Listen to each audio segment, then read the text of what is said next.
1. Blog Talk Radio.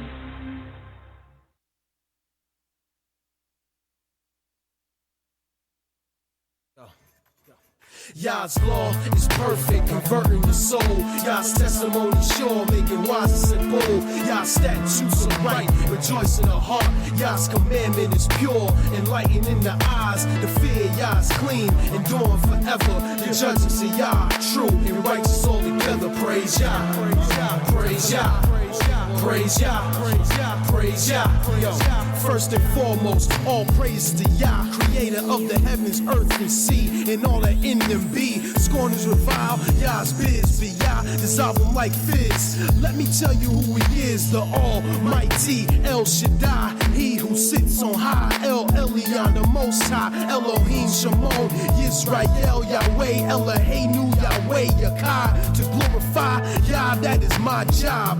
Yah is one, arm, leg, arm, head is done. JC died on the cross, so we never won. Our people calling on deities, blind, deaf, and dumb. They use wood to carve image, the rest is for the heat. Why my people so blind that they can't see what's right under their feet? Clear as the concrete, I'm a hunter for the lost sheep. Send it out, step alive to the Most High. Soul. Yah's testimony sure, making wise and simple. Yah's statutes are right, rejoice in the heart. Yah's commandment is pure, enlightening the eyes. The fear Yah's clean, enduring forever. The judgments of Yah true and righteous all together. Praise Yah, praise Yah, praise Yah, praise Yah, praise Yah. Yeah, who is our King? Yah sent us into captivity for our iniquity. And who is our judge? Yah, he'll have mercy and compassion on me. Just love him and praise him daily. Who is our lawgiver? Yah, that's the only one, no other. That's why I left the stone cutters. All of our lovers betrayed us. This is why it is Yah, and he will save us. No more following our lust. In Yah I trust. He made my bones rise from the dust, breathed in me life. But my people hated truth, started living trife. Now we here as it is this day, destroyed. Our men lay slain in the streets. Our mothers praising images of clay. And now we needs to turn to Yah. He put these curses for a sign and the wanted to be displayed. Yah's law is perfect, converting the soul. Yah's testimony sure, making wise and simple. Yah's statutes are right, rejoice in the heart. Yah's commandment is pure, enlightening the eyes. The fear Yah's clean, enduring forever. The judgments of Yah true and righteous all together. Praise Yah, praise Yah, praise Yah, praise Yah. Yeah, all my people say praise Yah, praise Yah, praise Yah, praise Yah. Yeah, all my people say praise Yah, praise Yah, praise Yah, praise Yah. Yeah, praise the mighty, the holy, the only one. Mighty, mighty Yah. Oh, praise Yah in the heavens, praise Yah in the heights, praise Yah all his angels, stars of light, praise Yah in the mountains, on earth and the sea, praise Yah all ye kings and beasts of the deep, praise Yah all the saints, children of Israel, praise Yah you lions, praise Yah all his people as we go to Zion. Yeah, come on, tell me, yeah, all my people say praise Yah, praise Yah, praise Yah, praise Yah. Yeah, all my people say praise Yah, praise Yah, praise Yah, praise Yah. Yeah, all my people say praise Yah, praise Yah, praise Yah, praise Yah. Yeah, Yah's law is perfect, converting the soul. Yah's testimony sure, making wise and simple. Yah's statutes are right, rejoice in the heart. Yah's commandment is pure, enlightening the eyes. The fear Yah's clean, enduring forever. The judgments of Yah true and righteous all together. All my people say praise Yah, praise Yah, praise Yah, praise Yah. Yeah, all my people say praise Yah, praise Yah, praise Yah, praise Yah. Hallelujah, praise Yah. Tefillah to the Most High Yah.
To you, my YisraEL, do I lift up my soul. And trusting you, he always kept me whole. And left my enemies deep in their holes. Let none that wait on Yahweh be ashamed. But shame on those who sin without a cause. Show me your ways, please teach me your laws. Oh Elohim of my salvation, I'm staying down and patient. As a child, all the while I'm waiting. Remember not the sins of my youth. Lead me in your truth and he'll give your soul ease. The earth shall remain inherited by a seed. The secret of Yahweh who fears Elohim, a fool believes everything. And to every word spoken, you can't take heed unless you hear somebody curse. You know you did the same thing. That's why I'm begging Yah for mercy and his love and kindness, cause I know that I ain't worthy.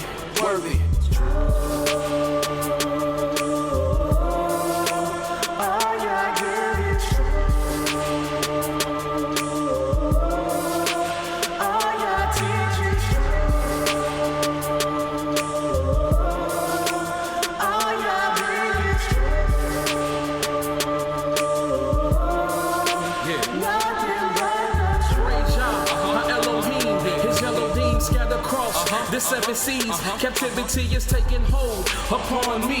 Put fright in me and now we flee from fallen leaves. The ground and grief from all the blood, how people sing. And now we cry, where is the word from Elohim? And so we said that we are his wives, to be submissive, but we dismissed it. It is of this reason we are fallen victim to the lies that your root will pray and pursue. Rebellious of his son, forgotten that he is one. Broken the holy ordinance, rejection of reproof. Then acknowledge what we do. Now we return back to the truth. Yah's word is the truth. Yah's decrees is the proof. Local 12 just released the scoop. It's the summer of Sam. They calling us ham. Made us worship the Son of Man. And somehow that the moon, they stole our style and gave it to Rothschild. Now we exalt the vow, but hit the turnstile. Yah's Nabi set the crooked things straight. Praise Yah from the rising to the evening to the closing the gates. Exposing the fake. Yah give the truth a daybreak. Now the liars can't escape and the haters can't relate to the light that truth make. See the wicked's pride deflate. Ye adore Yah, magnify Yah, cause he's great.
I want everybody to stand up, rise to their feet for the great King. Give it up for Yahweh, everybody. Hallelujah. Praise Yah. Hallelujah. Give it up for Yah. Praise the Most High.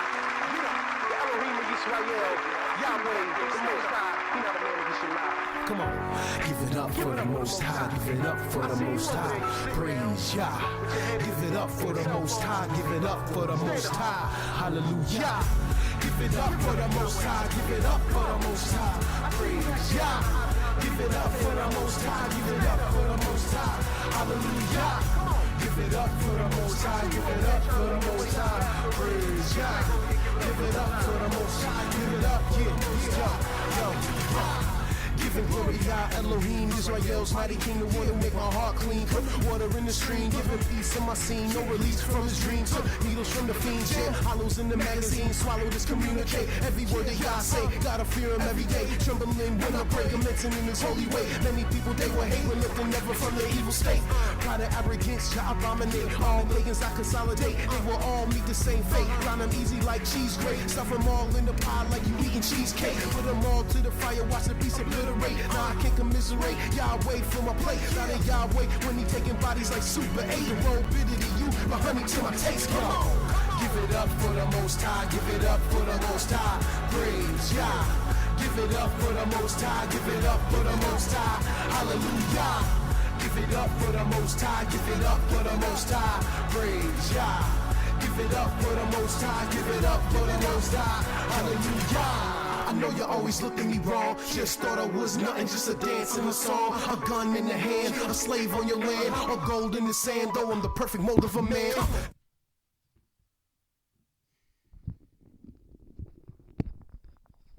Hallelujah.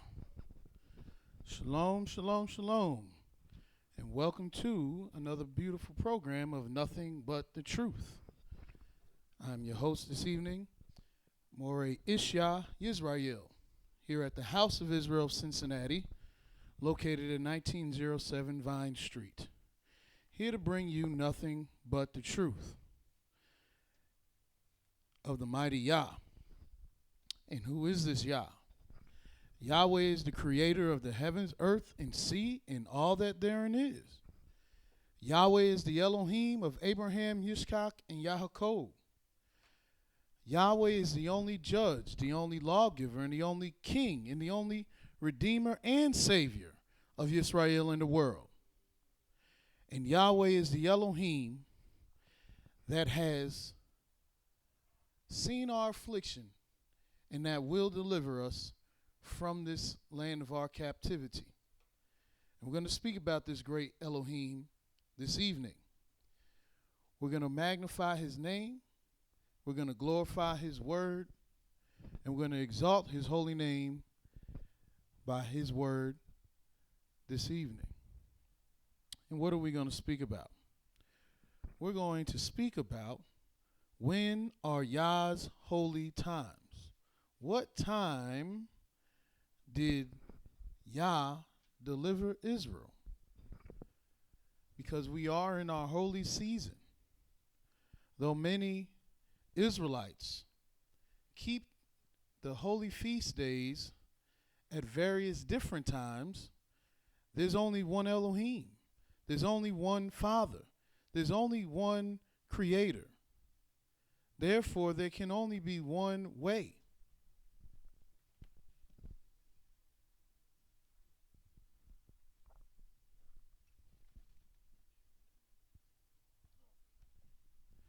Therefore, there can only be one way, because Yahweh, as Moreh Elisha used to say, when Yahweh went up to receive the word when Moses went up to receive the word from Yah, he didn't come down with 10 different religions.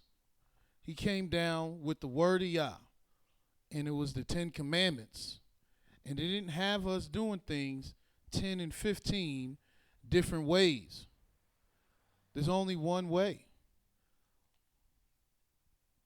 Go to the book of Numbers.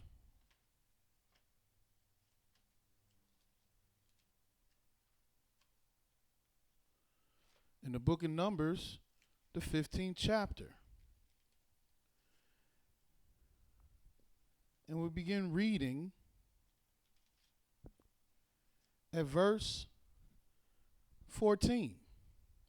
It states, "And if a stranger sojourn with you, or whosoever be among you in your generations, and will offer an offering made by fire, of a sweet savor unto Yah, as ye do, so shall he do.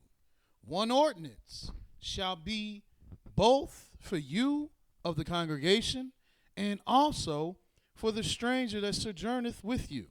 An ordinance forever in your generations, as ye are, so shall the stranger be before Yah. One law," verse 16, "and one manner shall be for you and for the stranger that sojourneth with you." So there's only one law.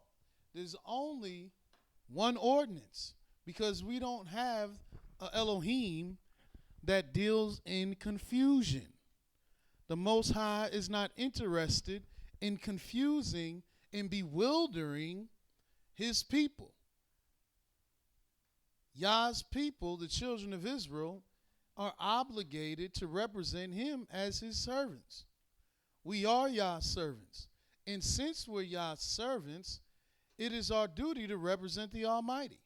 And Yahweh doesn't want us representing confusion, because Yahweh is not the author of confusion. Therefore, even though there are various different times you'll see the children of Israel today keeping holy days, there still yet only remains one true holy day, holy time, amongst all the times that we do it. So even though Hebrews have kept the Passover starting around, I believe, February, I started seeing Hebrews say it was Passover. That doesn't mean that's when Passover was. I've seen Hebrews keep Passover and the Feast of Unleavened Bread for the last 2 months. That doesn't mean that's when it was. Yet what it does mean is that we need to know the true time that Yahweh has dedicated and delegated and ordained for his holy time. If you first go to the book of Deuteronomy, the 16th chapter, we're going to see what the word of Yah states, and that is all we have. See, the scriptures say in Proverbs, the 30th chapter, every word of Elohim is pure. Every word. That means if somebody gives you a word that ain't the word of the Almighty, that is not substantiated by the word of the Almighty, it's not pure. No matter how much people have invested into that word and how much people have dedicated themselves to whatever belief they have, that doesn't make it the word of the Most High. But yet, the word of the Most High is what we're about to read. And it says in Deuteronomy, the 16th chapter, the first verse, observe the month of Abib. Now, before we move any forward, right now, we have a time. We have a certain period of time that Yahweh has just commanded us to do. And what is that period of time? He said, observe the month of Abib. Well, what is a month? You can't observe this month if you don't know what it is. There's a whole group of people that believe that the month is dictated by the moon, in the sense that whenever the moon comes out is when not only your month begins, but also your week begins. They have all the Sabbaths they keep is dictated on when the so-called moon is new. And a whole group of people believe the moon is new when it's dark. Then you have a whole group of people believe the moon is new when there's a crescent. And there's various groups of people who believe the moon is new when it's full. Yet this right here has nothing to do with moon. It doesn't even say moon. It says month. Observe the month of Abib. So what is a month? How do we define a month? Because we got to know what this is so we can observe it the right way. Now, I know there's dictionaries. There's the Jewish Encyclopedia.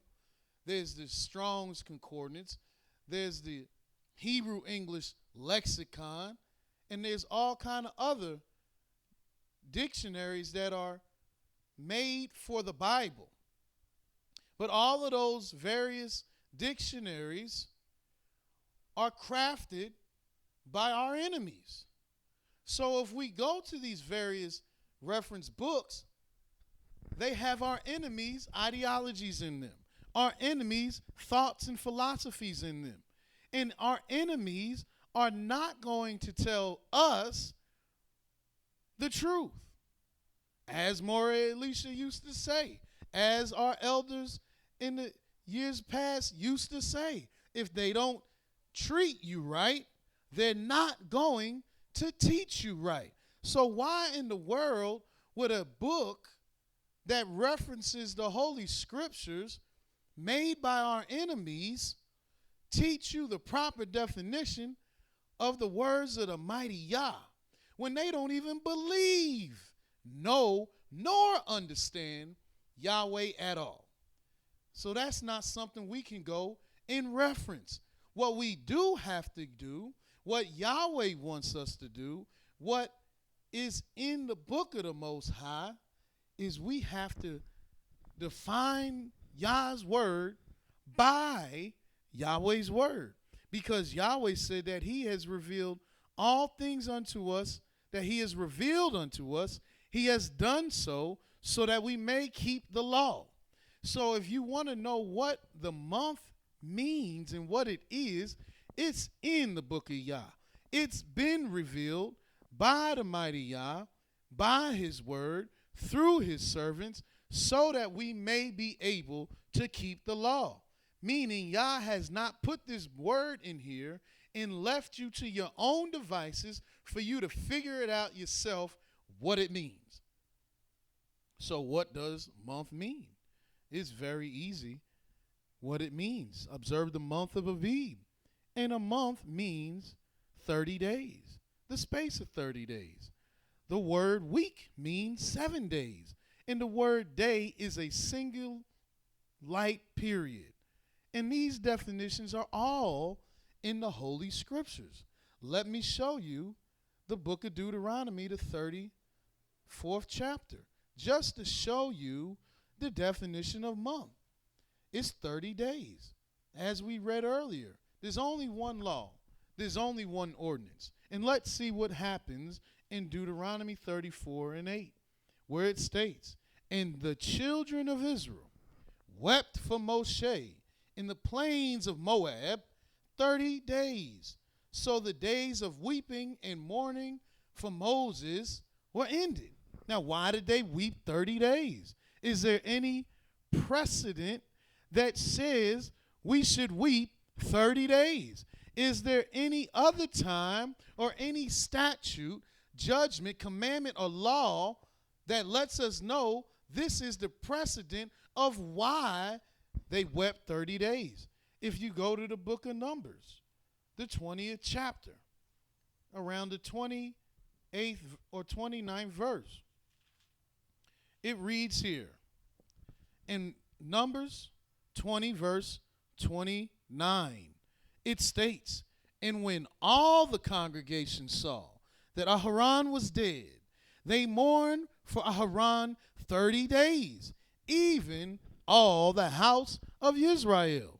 Now, is there a precedent for this 30-day period? Is there a law? Is there a statute? Is there a judgment? Is there an ordinance? Is there anything that points to this being something to be done? Well, yes, of course there is. Go to the book of Deuteronomy, the 21st chapter, and we'll see exactly what the word of Yahweh is saying. Not the word of me or the word of you or the word of them, but the word of Yah. And in the word of Yah, it reads in Deuteronomy 21, the 21st chapter, the 13th verse, it reads, "And she shall put the raiment of her captivity from off her, and shall remain in thine house, and bewail," which is the same as weeping, "her father and her mother a full." And if you want to know what that word full is, it's yom, which means days. A full month. So a full days of months. A full days of a month. Or all the days of a month. A full month. "And after that thou shalt go into her, and she shall and be her husband, and she shall be thy wife." So a full month are days of a month. And how many days are a month? How many days did we weep Moses? How many days did we weep for Aharon? 30 days. And how many days do you think she's going to weep her parents? 30 days, because there's only one way. There's only one law. There's only one ordinance, because there's only one Yah. So we don't have to go scouring all through the book and try to find a bunch of different things.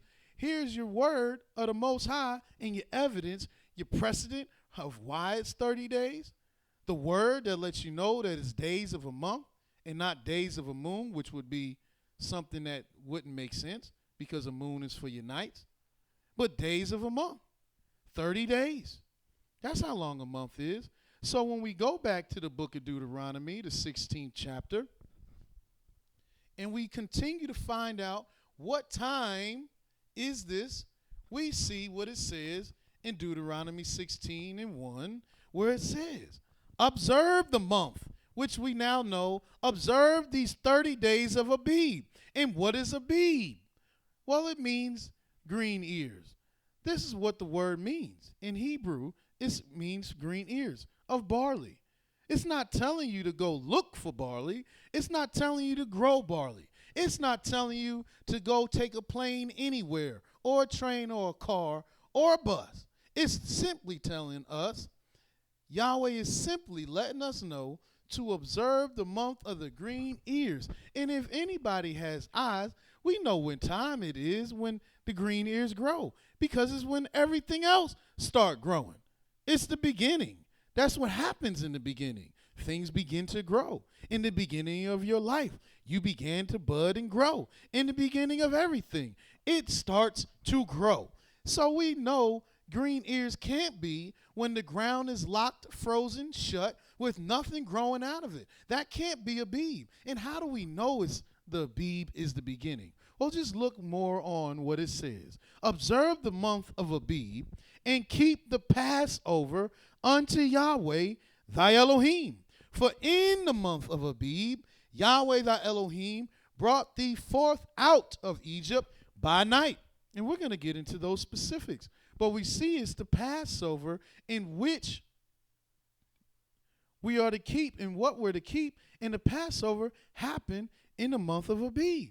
So is there any scriptures that let us know when this Abib is? Well, sure there is. Go to the book of Exodus, the 12th chapter. And we're talking about when or what time did Yah deliver Israel? What time did he do it? What time was it? Not just what day it was, but what time was it altogether? And this is what we're finding out, what time it was and how we know what time it was. Because it's very important. Because there's only one law. There's only one ordinance. There's only one way. Because there's only one Yah. And since there's only one, we cannot keep on going around thinking there's 3 and 4 and 5 different times. I can't keep your Passover and your Passover and my Passover and their Passover. We got to keep Yahweh's Passover. We have to keep Yahweh's Feast of Unleavened Bread. We have to keep Yahweh's Feast of Weeks, Yahweh's Day of Blowing, Yahweh's Day of Atonement, Yahweh's Feast of Tabernacles. Not ours, but Yahweh's, because he's the Elohim. He's the power. He's the creator. He's our Father. And he's the commander. And so in the book of Exodus, the 12th chapter, the first verse, it reads, and Yahweh spoke unto Moshe and Aaron in the land of Egypt, saying, this month. Now we've already established what the word month means. It means 30 days. So this set of 30 days, this time of 30 days, this month, where these 30 days begin, this month shall be the beginning of months, because there is a set time and there's a set number of 30-day periods. This month shall be unto you the beginning of months. It shall be the first month of the year unto you. It's the first month. It's not only the first month of the year, it's the beginning of months, meaning this is the chief of all the months, of every month, meaning this is the top month. There's no month before this month. That's why it says it in this manner. This month shall be unto you the beginning of months. It shall be the first month of the year unto you. So this month that Yahweh is referring to has two different roles. The first role is the chief of all the months, because it's the beginning of months. So it's the chief of all the months. And then it is also the first month of the year. It's the first one. Not only is it the beginning, it's the first. Speak ye, verse 3, unto all the congregation of Israel, saying, in the 10th day of this month, meaning now we have to look out for the 10th day of the month. We already know there's 30 days in a month, as Yahweh showed us, but now in the 10th day of this month, we have to look out for that day. It says in the 10th day of the month, they shall take to them every man a lamb, according to the house of their fathers. A lamb for a house. So why? Why do we need to do this?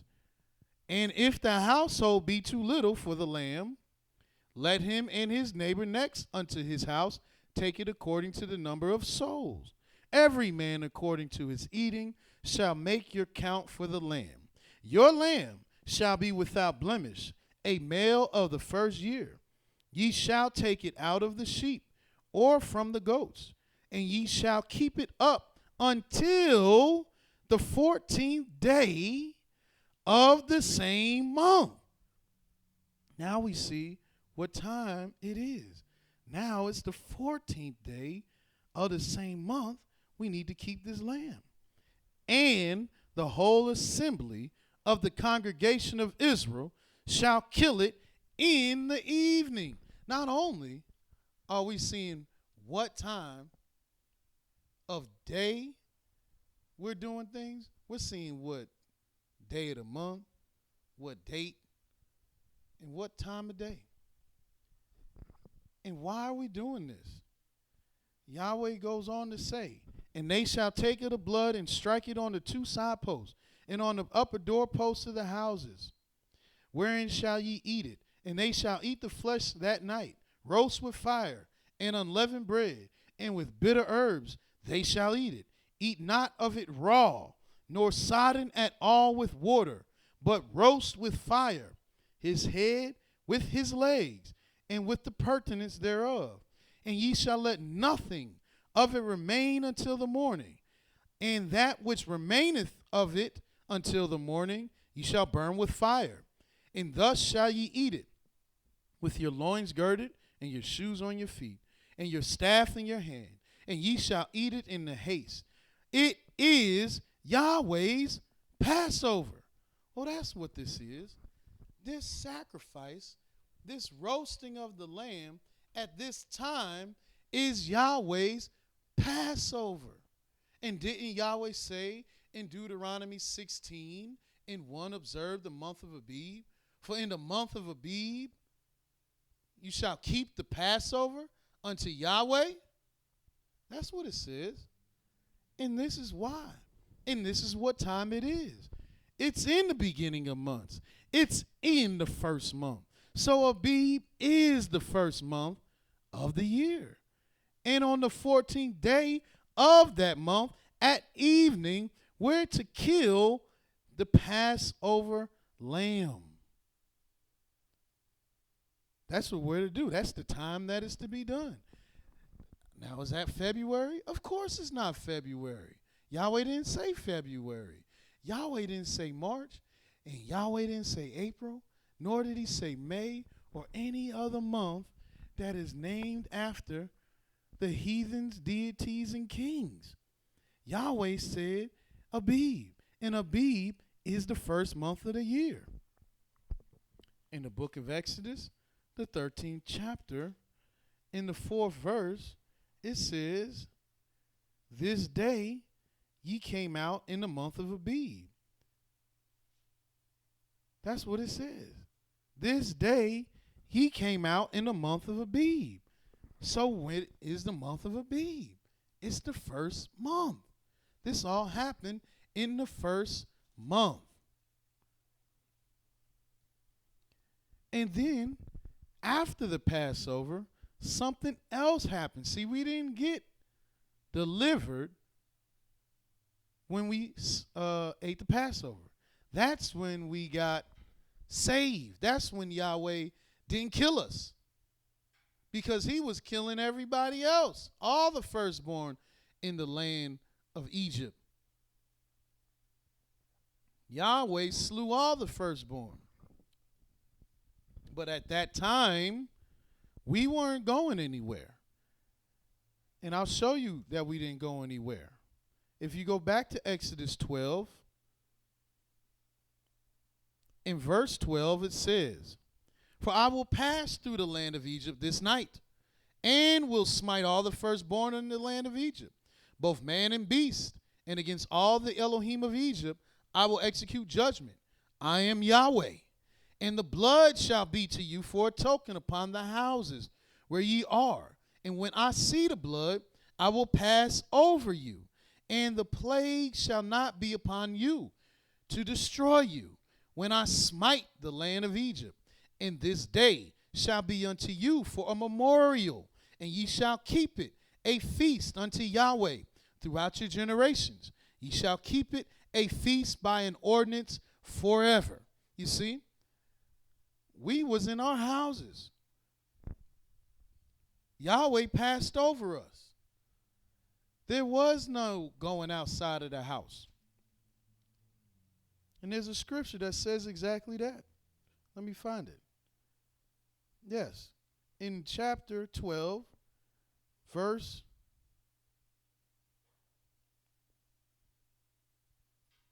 22. I'll start at 21. It says, "Then Moses called for all the children of Israel, and said unto them, Draw out and take you a lamb according to your families, and kill the Passover.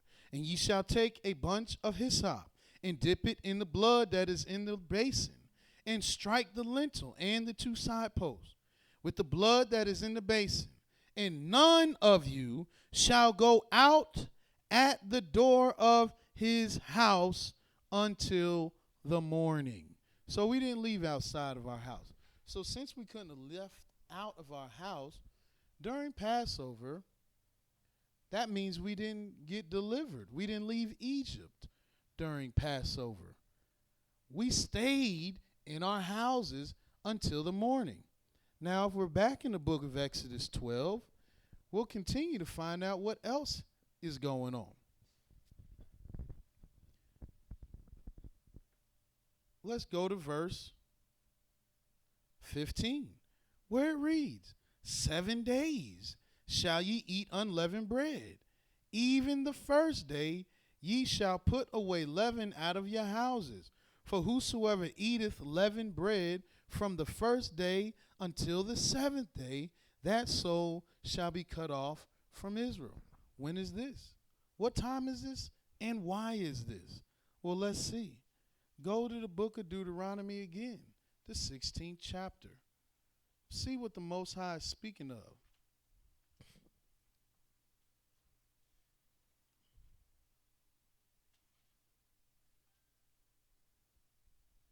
In Deuteronomy 16, let's go back to the first verse to see what we have been able to figure out about when did Yahweh deliver Israel. It says, "Observe the month of Abib." Now we've figured that out. The month, which is a set of 30 days, of Abib, which is the first month.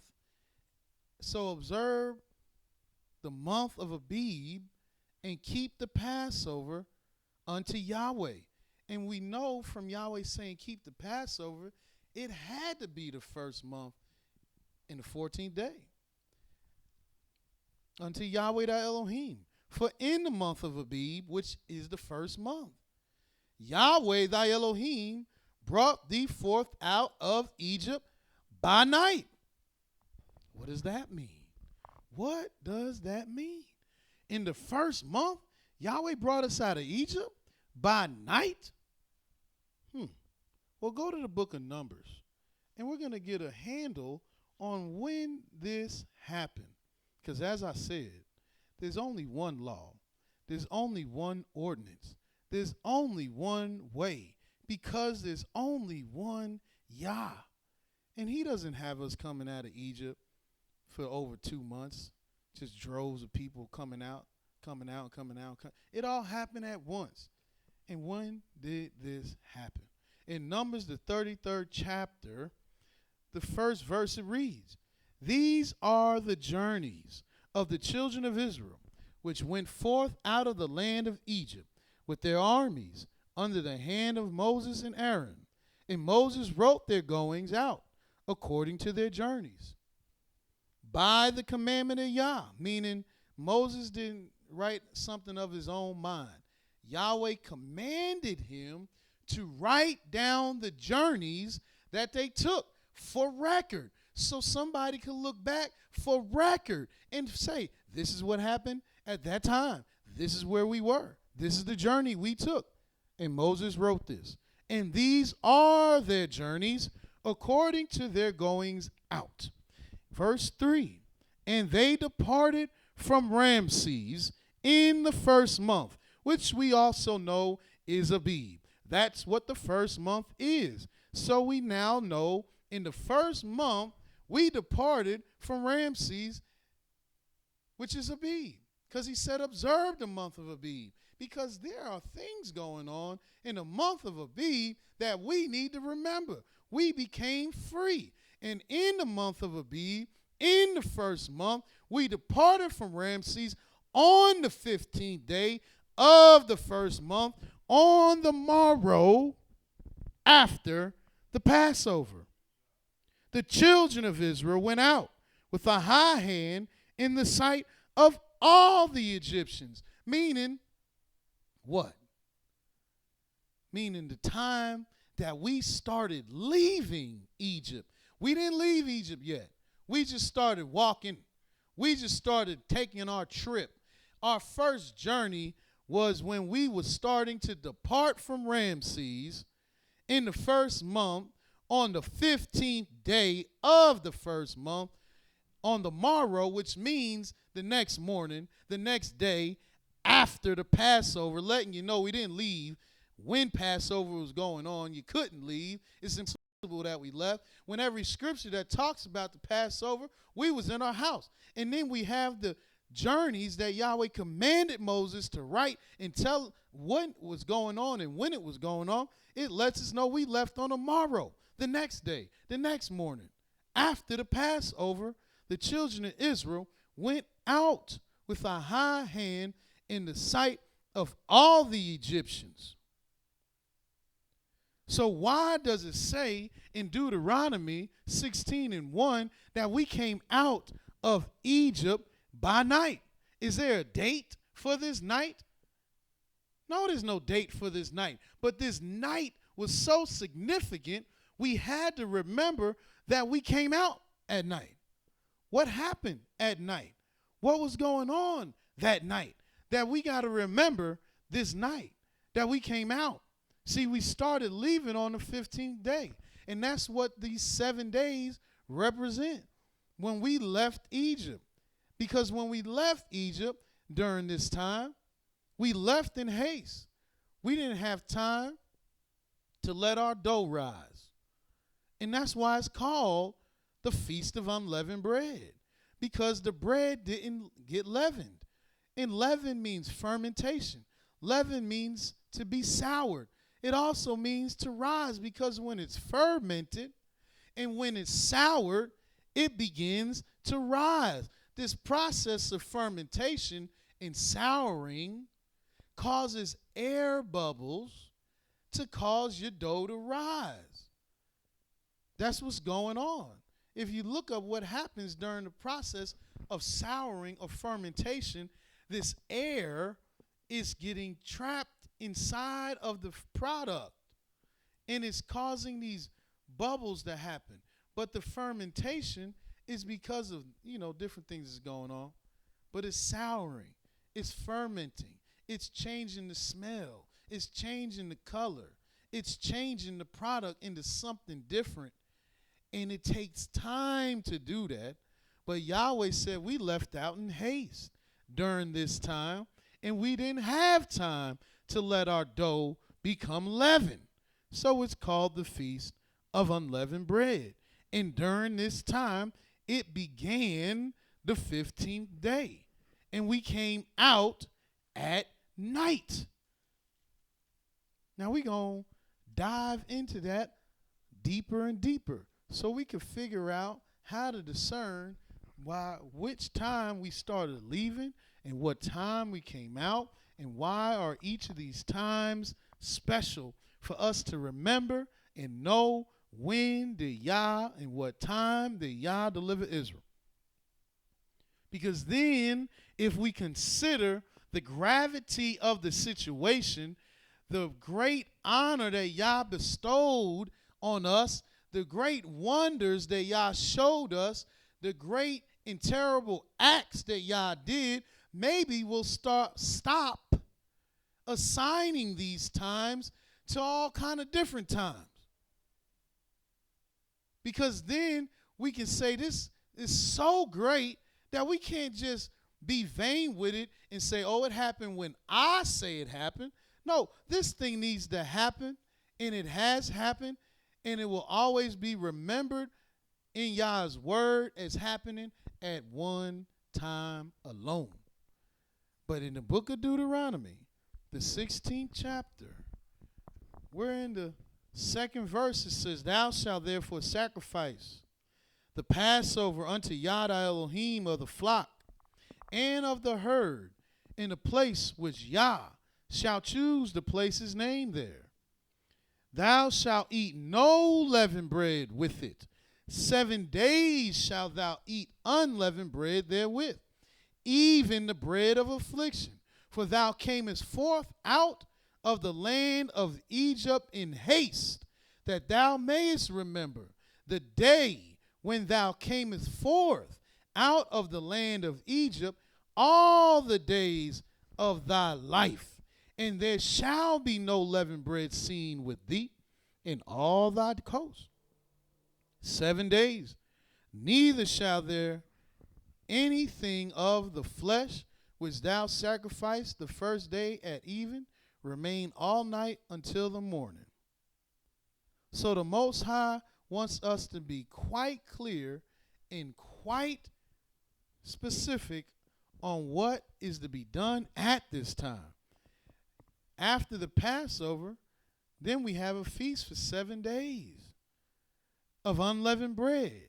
And we're not to eat any leavened bread because it's the bread of affliction. And we came out of Egypt in haste. And it's a bread of affliction because it's a great time that Yah delivered us, and we need to be humble. Do you know what we were doing at this time that Yah delivered us? We were literally walking with Yah.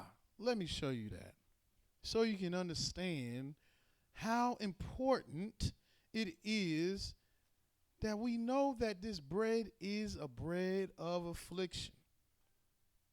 In Exodus, the 12th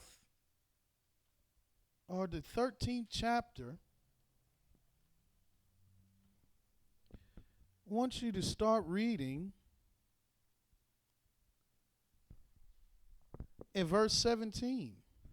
It says in Exodus 13, verse 17, and it came to pass, when Pharaoh had let the people go, that Elohim led them not through the way of the land of the Philistines, although that was near. For Elohim said, lest peradventure the people repent when they see war, and they return to Egypt.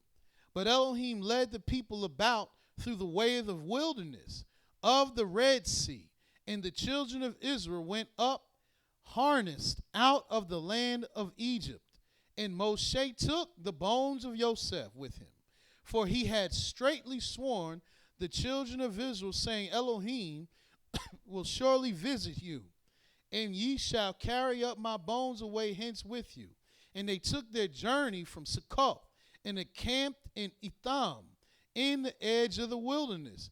And Yahweh went before them by day in a pillar of a cloud to lead them the way, and by night in a pillar of fire to give them light, to go by day and night. He took not away the pillar of the cloud by day, nor the pillar of the fire by night from before the people. Yahweh was literally walking with us out of Egypt by the evidence of his cloud. Now go to the book of Micah, the 6th chapter, to show you how we supposed to be. This bread of affliction. Micah, the 6th chapter. And just start reading in the 8th verse. In Micah, the 6th chapter, the 8th verse, it reads, He has shewed thee, O man, what is good, and what doth Yah require of thee, but to do justly, and to love mercy, and to walk humbly with thy Elohim.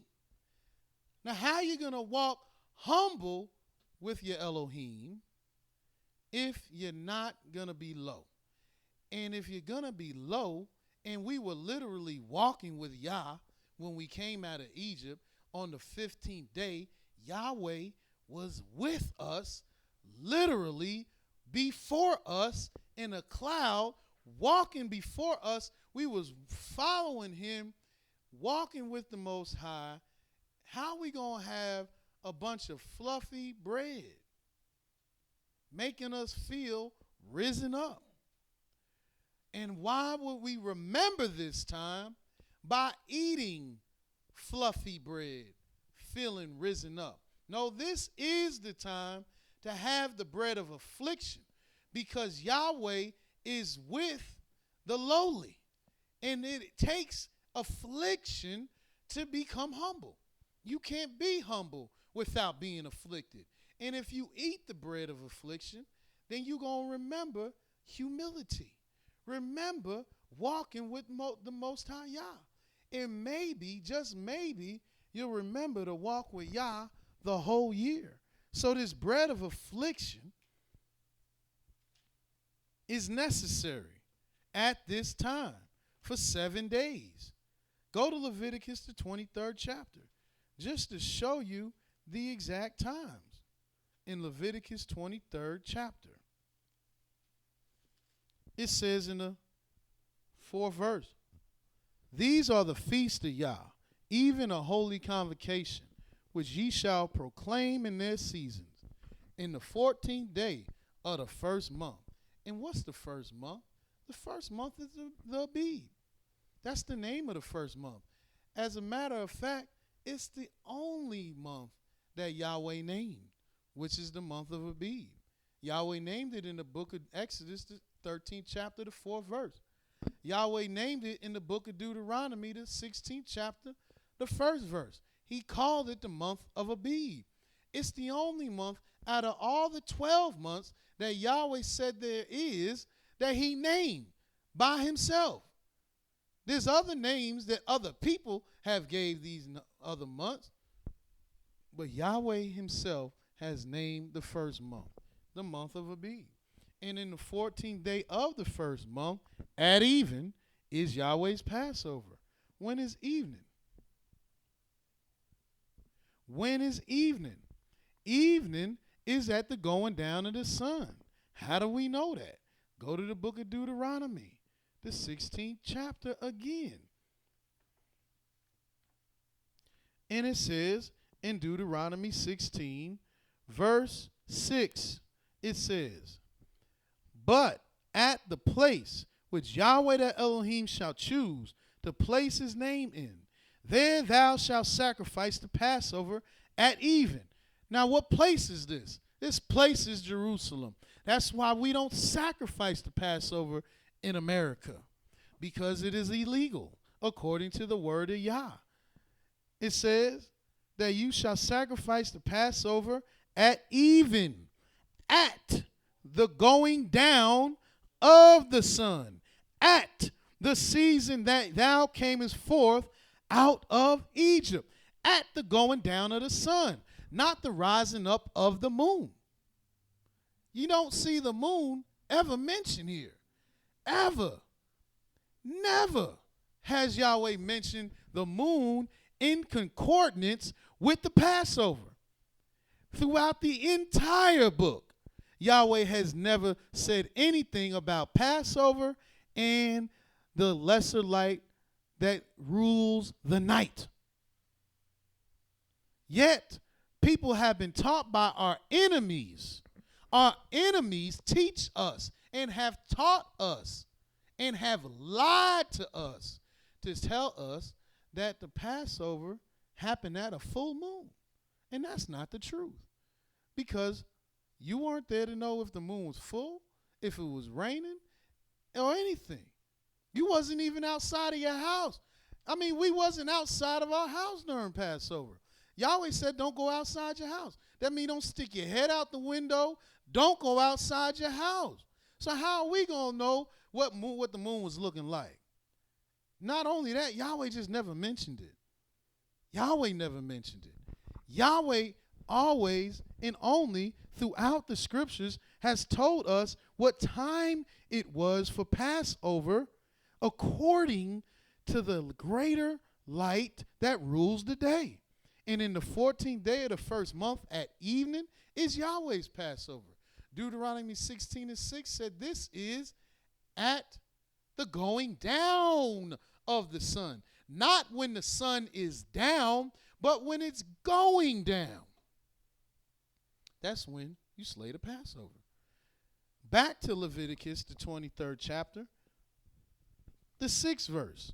And on the 15th day of the same month, meaning the month that was spoken of in the prior verse, which is the first month, the month of Abib, of this month,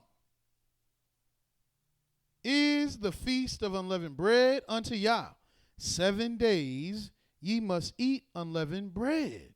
In the first day ye shall have a holy convocation. Ye shall do no work, servile work therein.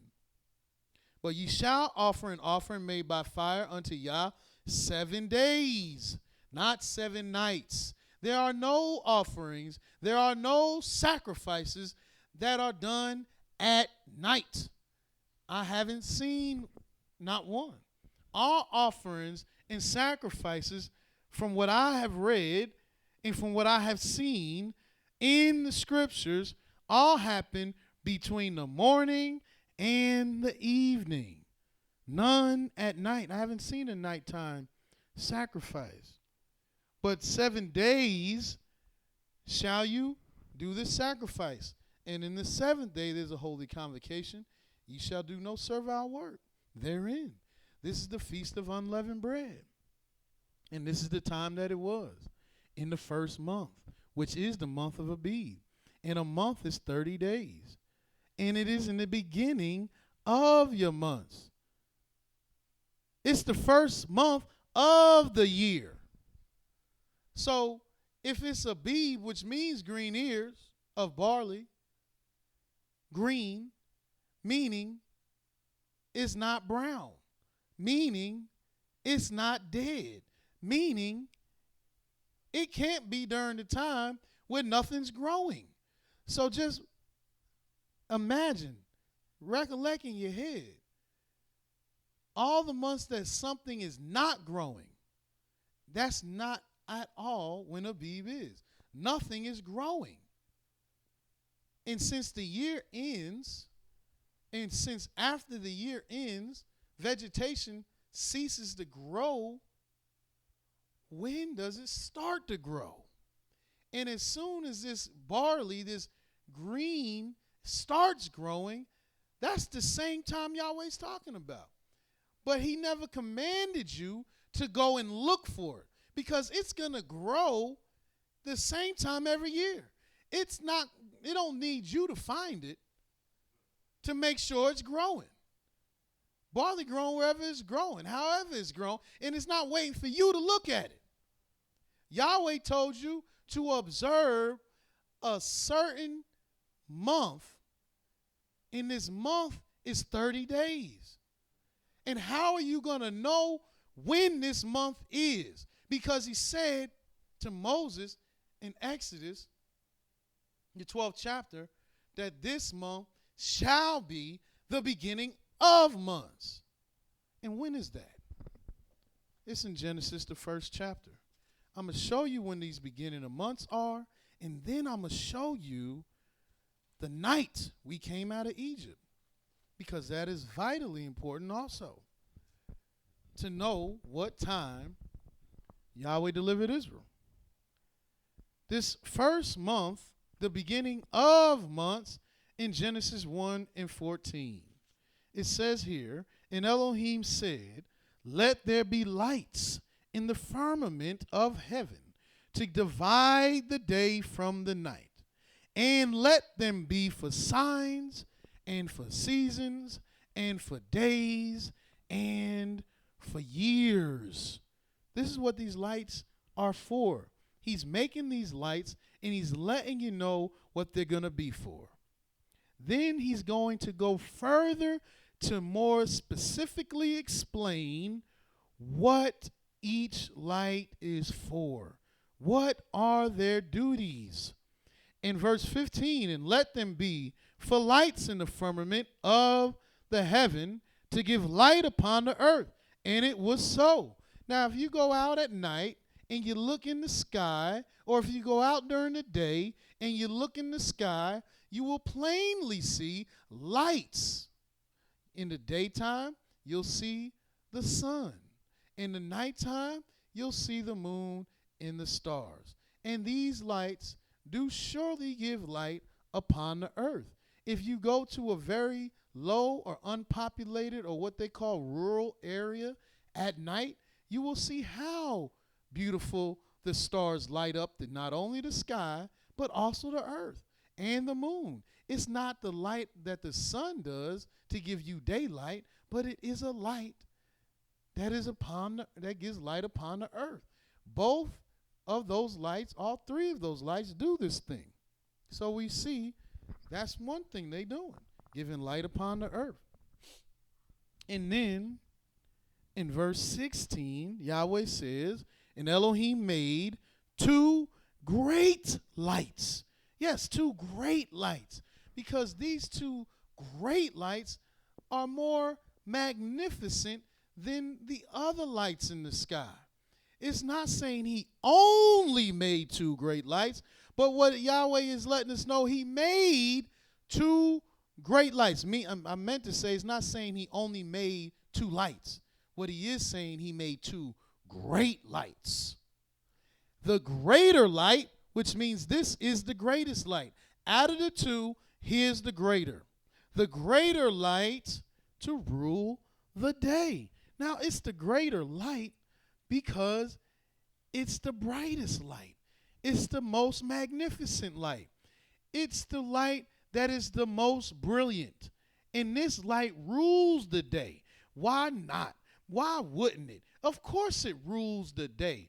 If the word day means light, which it does, how else are you going to have it be ruled? You're going to have it be ruled by a light that is low and obscure and not bright?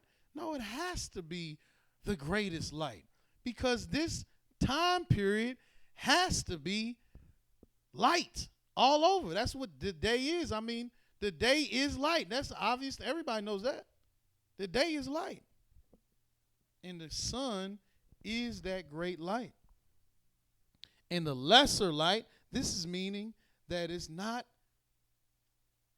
a great light. It is a great light. It's just lesser than it's the lesser of the two. The lesser light to rule the night. He made the stars also, letting you know these stars are nowhere near as great as the two great lights. And I know people want to talk about there's a bunch of different suns and galaxies all over the place. No, there's not. Don't let people just lie to you. Yahweh made stars. And if Yahweh wanted to be a greater, more brilliant light than the great light, the greatest light, the greater light that's in our sky, he would have made that the greater light. They talking about, oh, that light's more powerful and bigger than the sun, 80 billion light years away. And you ain't never been there. You ain't never been there to verify that. They talking about they got a telescope that can see 80 billion light years away. No, you No, you don't. You're lying. You've been lying about everything. Why am I going to believe you? You told me I came from apes, and I obviously ain't come from no apes, so I know you don't know what's brighter than what Yahweh says the greatest light in the sky. I ain't going to believe that nonsense. You can believe it if you want to, but I'm not, because it's not the word of Yah, and every word of Elohim is pure. But he did make the stars. Let you know, these stars, they're nice and they're bright, but they're nowhere near as great as these two lights. And he set them in the firmament of heaven to give light upon the earth, and to rule over the day and to rule over the night, and to divide the light from the darkness. And Elohim saw that it was good. And there was evening, and there was morning, the fourth day. And on this fourth day, lights were born. Lights were born to give light upon the earth. And they were for signs, seasons, days, and years on the earth. Meaning nothing, no dates could have happened.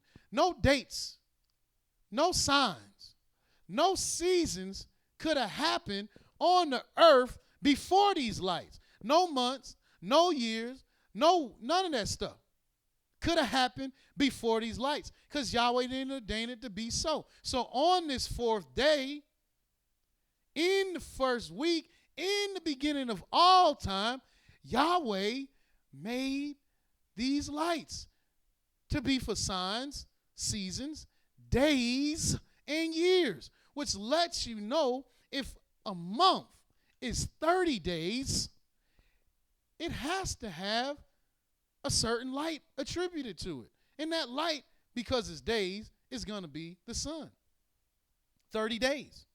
Because all days begin in the morning, because all days are ruled by the sun, and all dates are only attached to days, never nights. Because dates are always about the day. The 14th day, the 15th day, the 14th day at evening. And evening is the end of the day. And morning is the beginning of the day. So all months, all years have to begin when Yahweh said he began them. And Yahweh told Moses, this is the beginning of months, the chief of the months, the first month of the year.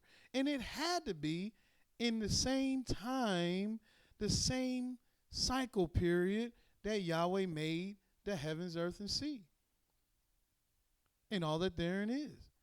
It had to be the fourth day, because that's the beginning of all your months. It's the chief of all your months. That's when it began. That's when it happened. And this time is what Yahweh said is the beginning of all your months. This is when it all began.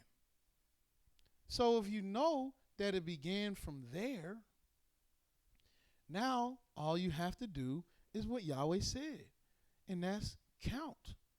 We have to count. And if you start counting and you listen to the word of Yah, then you will see what time it is.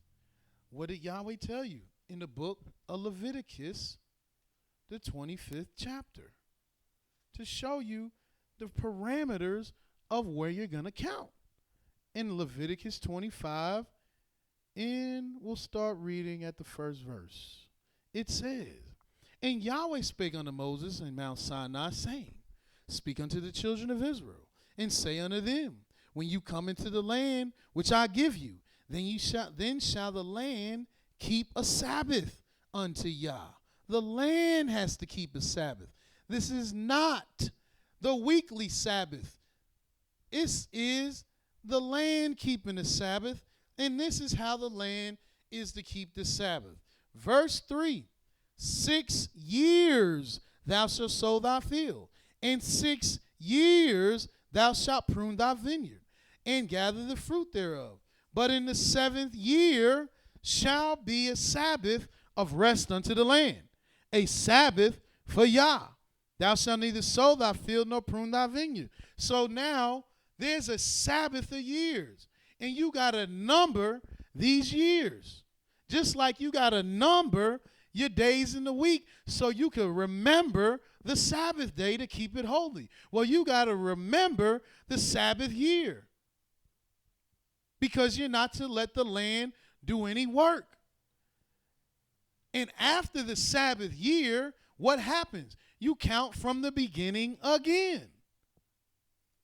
And since a year is 12 months, that's what a year is. It's 12 months. And a month is 30 days. That means a year is 12 30-day periods. Now, if you count from the beginning, 30 days, 12 times, 7 times, you'll come and you'll be able to count properly. And you'll know what time it is. That's how you count y'all's years. You just got to know what parameters. See, the Gregorian calendar, they have a cycle of 400 years. You'll never be able to count that cycle because you're not going to live 400 years. So the people that made the calendar, they don't know how it ended up. They don't know if it was right or wrong because they died before they could find out, hey, is this cycle even proper? Is it correct? Then you got the Greek calendar. It got like a 19-year cycle. And it's wrong as all get out. But Yahweh has something that's perfect, and that's 7 years. Something that everybody can do, and that's 7 years. 7 years, and a year is 12 months, and a month is 30 days, and there you have it. And your count is perfect. And how do we know we got to keep this count? Well, look, go to the book of Leviticus 25 in verse 8. It says, and thou shalt number 7 Sabbaths of years unto thee. Why? Because he said 7 times, 7 years, and the space, which means the days of the 7 Sabbaths of years, letting you know that years are measured by days and not nights. And the space or the days of the 7 Sabbaths of years shall be unto thee 49 years. So you got to count this. Then shalt thou cause the trumpet of Jubilee to sound on the 10th day of the 7th month. In the day of atonement shall ye make the trumpet sound throughout all your land.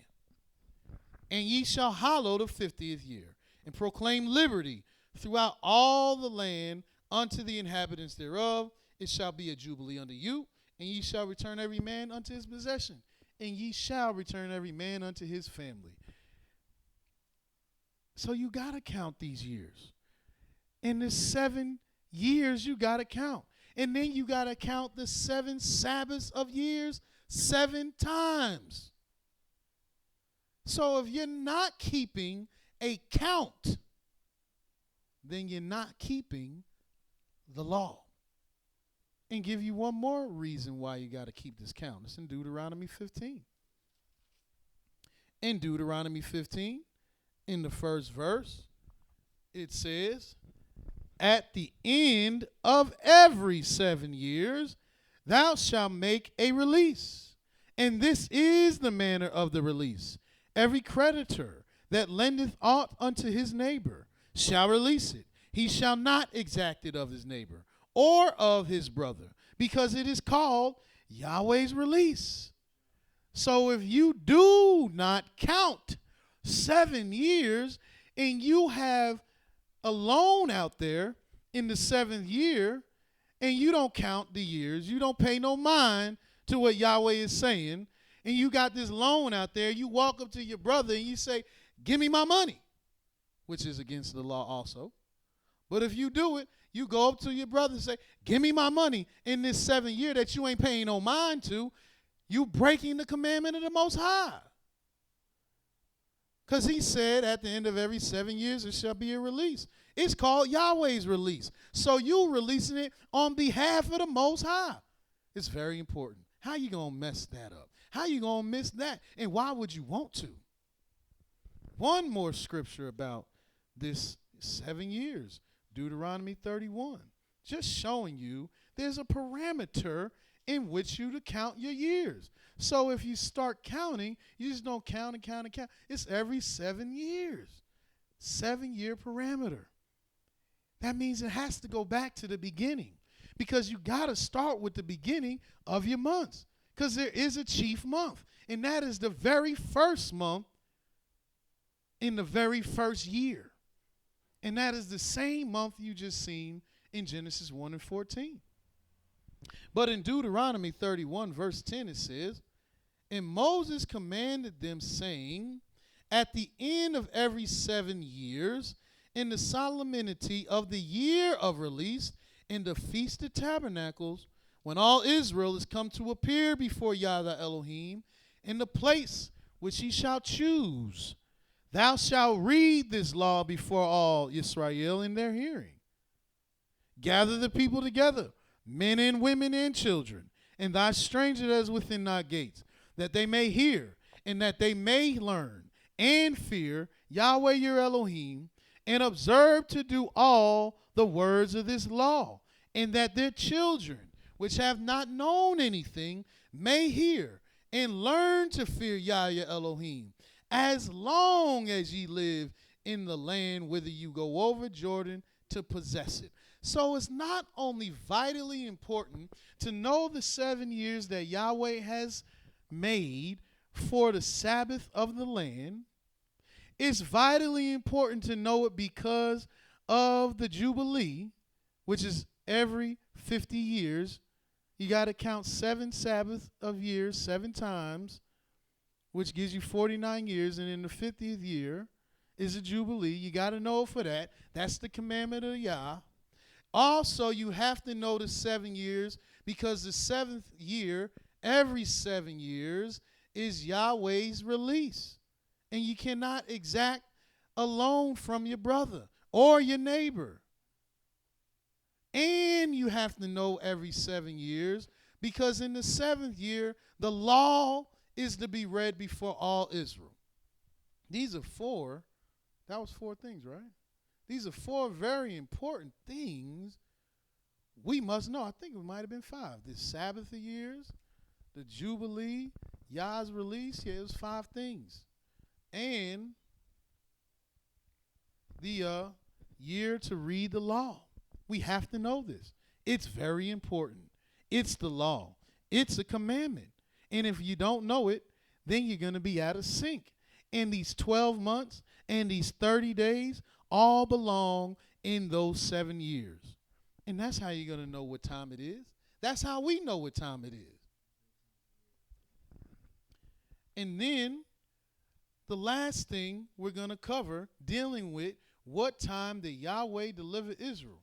Go back to Deuteronomy, the 16th chapter, and the first verse. It says, "Observe the month of Abib." And now we know the month is 30 days. Abib is the first month. "And keep the Passover unto Yah." The Passover is when Yahweh came and smited all the firstborn of Egypt. And he passed over our houses, and we roasted the lamb at evening, at the going down of the sun. And we stayed in our houses all that night. So we keep the Passover unto Yah Elohim. For in the month, which a month is 30 days, of Abib, which is the first month, Yahweh thy Elohim brought thee forth out of Egypt by night. What is that? What time was that, and why was that? Go to the book of Exodus, the 12th chapter.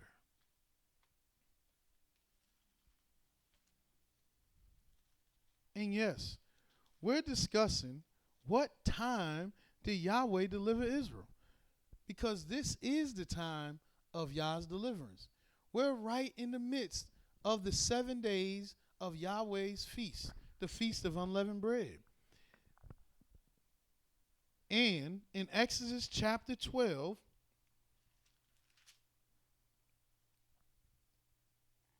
let's start reading at verse 37, where it says, "And the children of Israel journeyed from Ramses to Succoth, as we read in the book of Numbers, the 33rd chapter, around the 3rd verse. This journey began on the 15th day in the morning after the Passover, on the morrow after the Passover.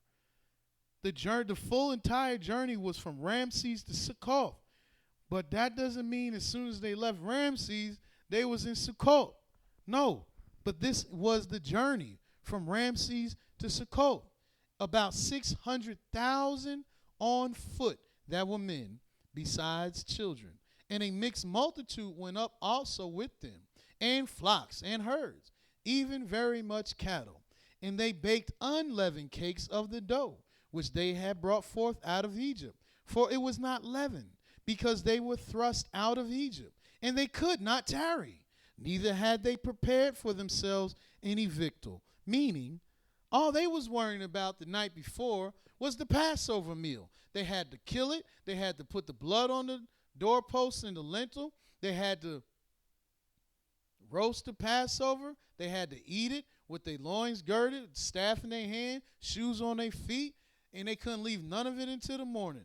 And if it was any left until the morning, they had to burn it, meaning there was no time for them to knead dough, to let dough rise, to get any other kind of food. No, they had to just go with the dough and the water, and that's the bread you ate. And if you ever put flour and water together without any other ingredients, it's flat, it's tasteless, and it is afflicting, because that's what Yahweh wanted us to have.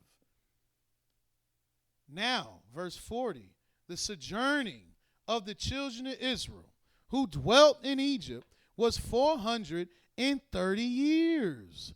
And it came to pass at the end of the 430 years, even the selfsame day, it came to pass that all the host of Yahweh went out from the land of Egypt. It is a night to be much observed unto Yah for bringing them out from the land of Egypt. This is that night to be observed of all the children of Israel in their generation. I thought we came out the self-same day.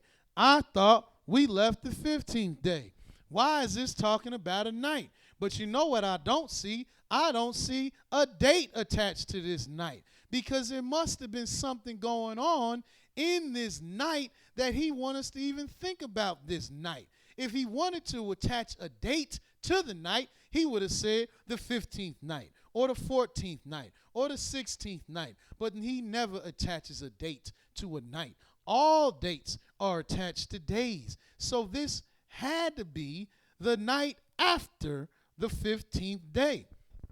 That's when it had to be. And we'll prove it. Go to the book of Exodus, the 14th chapter.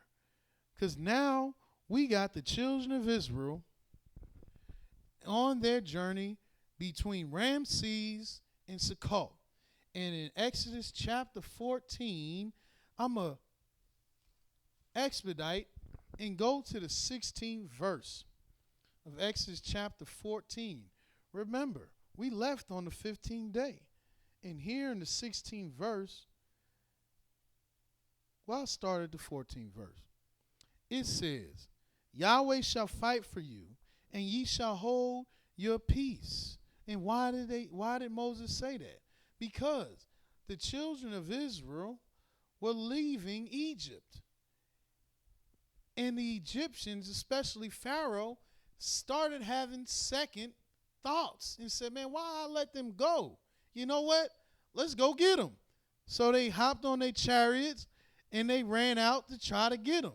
So as the Israelites thought they were free and clear of the Egyptians near the end of that day, leaving Egypt, they thought they were free and clear. They heard the rumbling of hooves and the rumbling and the thundering of chariot wheels, and they looked behind them and they saw the army of Pharaoh, and they became very afraid. And they said unto Moses that, hey man, I guess there wasn't enough graves in Egypt. You want us to die in this wilderness? And that's when Moses told them, don't be afraid. Stand still and see the salvation of Yah. Yah is going to fight for you. Hold your peace. In verse 15, Yahweh said unto Moses, why are you crying unto me? Speak unto the children of Israel, that they go forward. But lift up thy rod, and stretch out thy hand over the sea, and divide it. And the children of Israel shall go on dry ground through the midst of the sea.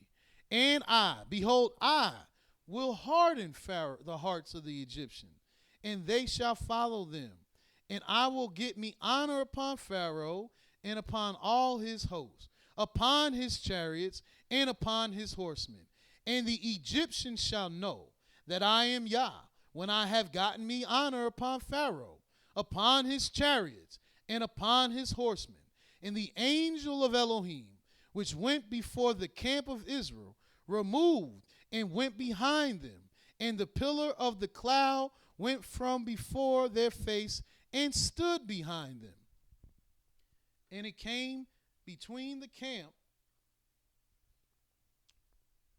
of the Egyptians and the camp of Israel. And it was a cloud and darkness to them, but it gave light by night, because this was going on at night. That's why this is a great night. It gave light by night to these, so that the one came not near, the one other all night. And Moshe stretched out his hand over the sea, and Yahweh caused the sea to go back by a strong east wind all that night, because this happened at night. This thing, this great deliverance that has never been seen before, the whole entire Red Sea, which is not no little stream that some of these historians be trying to diminish it to.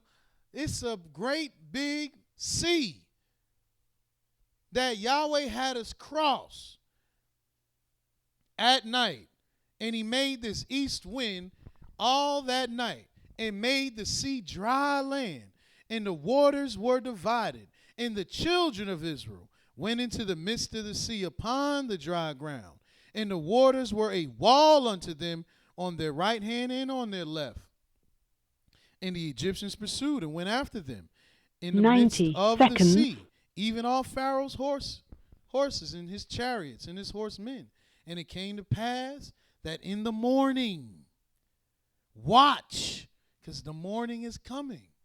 And this is why it was the end of 430 years, the self same day, because the 430 years couldn't be completely over till the next morning.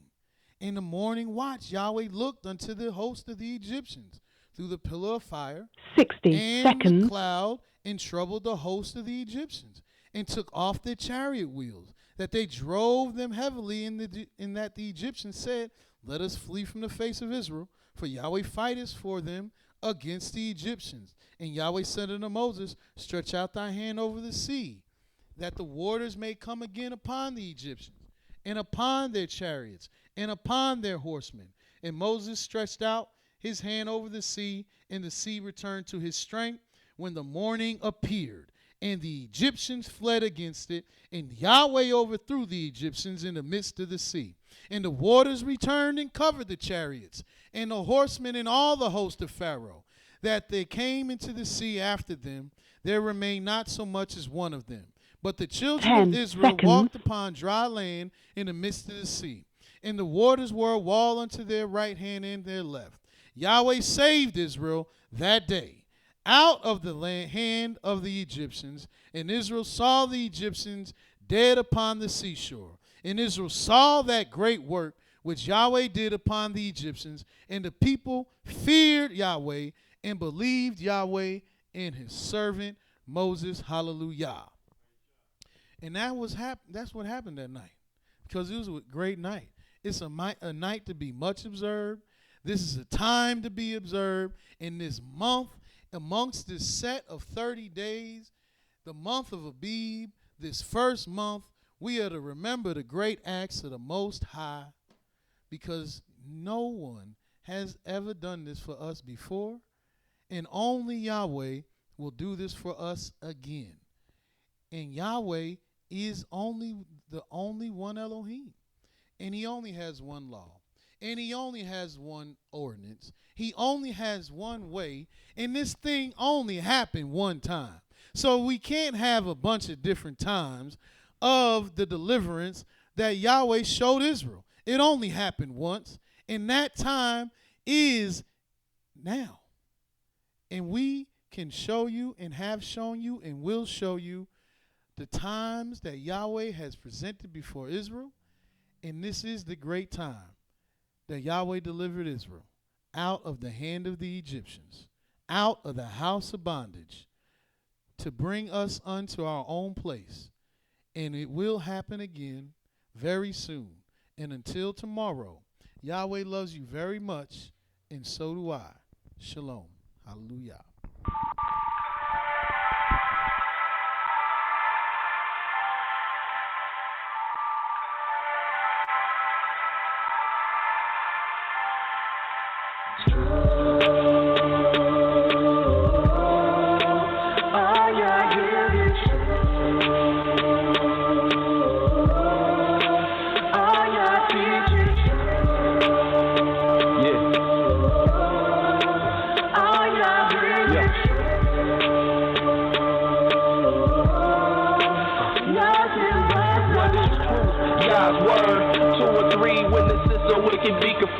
To you, my Yadu, I lift up my soul. And trusting you, he always kept me whole. And left my enemies deep in their holes. Let none that wait on Yahweh be ashamed. Put shame on those who sin without a cause. Show me your ways, please teach me your laws. Oh Elohim of my salvation. I'm staying down impatient as a child all the while I'm waiting. Remember not the sins of my youth. Lead me in your truth and he'll give your soul ease. The earth shall remain inherited by a seed. The secret of Yahweh who fears Elohim, of who believes everything. And to every word spoken, you can't take heed unless you hear somebody curse. You know you did the same thing. That's why I'm begging Yah for mercy and His love and kindness, cause I know that I ain't worthy.